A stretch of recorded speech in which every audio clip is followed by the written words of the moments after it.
Hey guys, welcome to my YouTube channel. মই আজি আহিছোঁ বালাপাৰা বজাৰখন আপোনালোকক দেখুৱাম বুলি। মই বালাপাৰা বজাৰত এখন ডাঙৰ বিল্ডিঙত ছাদত উঠিছোঁ। আপোনালোকক বিল্ডিঙৰ পৰা আমাৰ বালাপাৰা বজাৰ কেনেকুৱা, বালাপাৰা বজাৰখন আপোনালোকক দেখুৱাম। পালোহি বালাপাৰা বজাৰ, এইখন চাওক বালাপাৰা বজাৰ।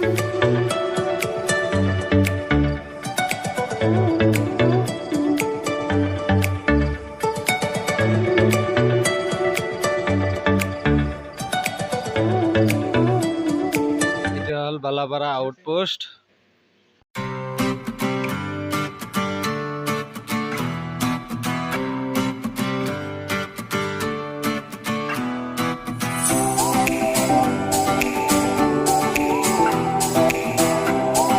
হয়তো হল বালাপাৰা কালী মন্দিৰ। ইয়াতে শ্যামা পূজাও হয়। আমাৰ ইয়াতে বছৰি বছৰি শ্যামা পূজাও হয়।